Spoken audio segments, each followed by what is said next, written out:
Good morning, students. Today, in this lecture, we are going to learn if clauses. First of all, let me say why to understand clauses because they are the building blocks of strong sentences. To master the fundamental units of language, from simple clauses to powerful conditional structures, and to transform the way you write and communicate, clauses are necessary. So, what is a clause? See, a clause is a group of words that contains at least one subject and at least one verb.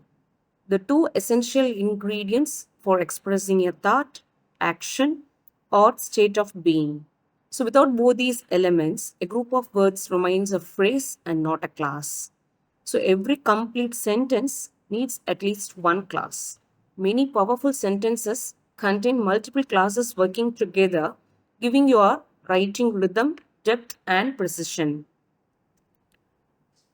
So, coming to this class decision tree, every class falls into one of the two categories. The test is simple, and you see, dependent class, they don't have a complete thought, whereas independent class, yes, they do have a complete sentence. And coming to the next slide, you just see independent class. They are the sufficient powerhouses. See, an independent class is also called a main class. It can stand alone as a complete sentence because it expresses a complete thought. It contains a subject and a verb and does not rely on any other class to make sense. For example, the alarm clock rang loudly. So here the subject is the alarm clock, whereas verb is rang. So you just read it alone. Does it make complete sense without any additional information? If yes, you have an independent class, a self-contained unit of meaning ready to stand on its own. So, what is a supporting cast? That is the dependent classes. The dependent class contains both a subject and a verb, just like an independent class, but it cannot stand on its own as a sentence. It must always be connected to an independent class to form a complete, meaningful sentence. For example, because the alarm clock rang loudly. This clause has a subject, alarm clock, and a verb, rang, yet it leaves the reader waiting for more. So you read it alone again. Does it leave you asking, and then what happened, or so what? If yes, you have a dependent class that needs a main class to complete its meaning. Hope the dependent classes are always the supporting cast because a dependent class contains both a subject and a verb, just like an independent class. But it cannot stand on its own as a sentence. It must always be connected to an independent class to form a complete, meaningful sentences.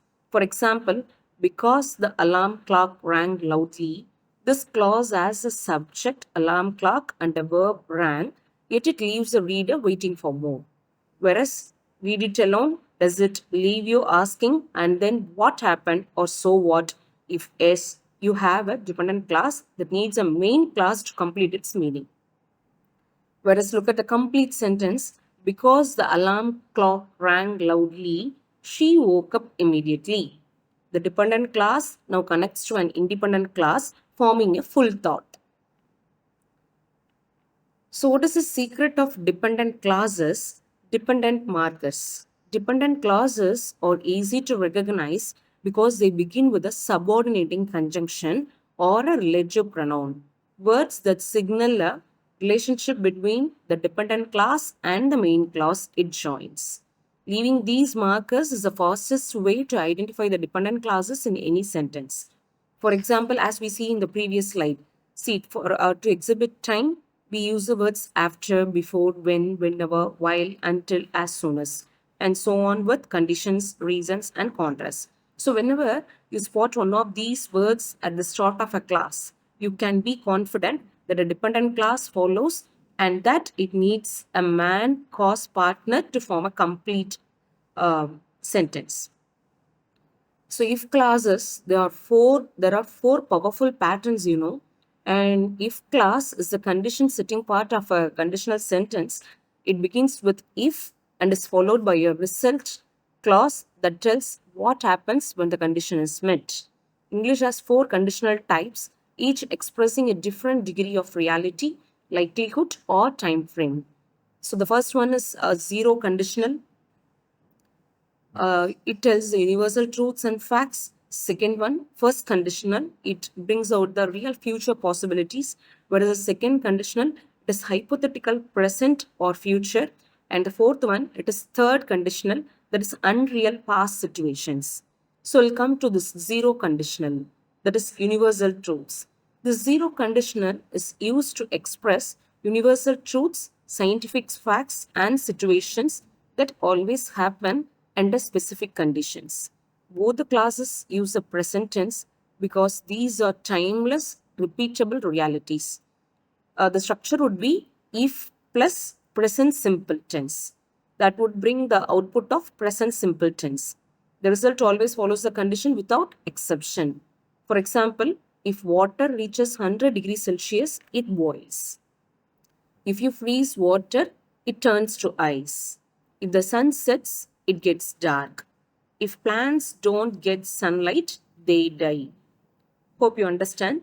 Coming to the first conditional class, that is the real possibilities.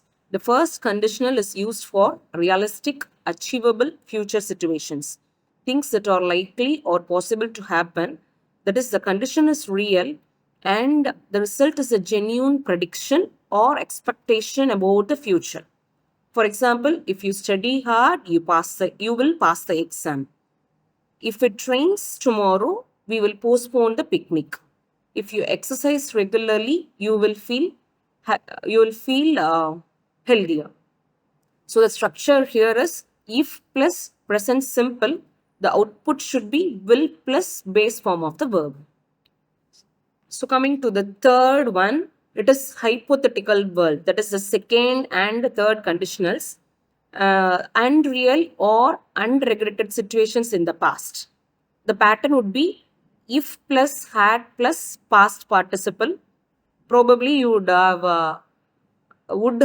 plus past participle. For example, if they had prepared better, they would have won the match. If I had left earlier, I would have caught up the train. It used to reflect on past events that did not happen, but the classic what if of regret or speculation. So, mastering all the four conditional patterns gives you complete command over expressing any condition, past, present, or future, real or imaginary, making your English writing and speaking far more nuanced and precise. Thank you.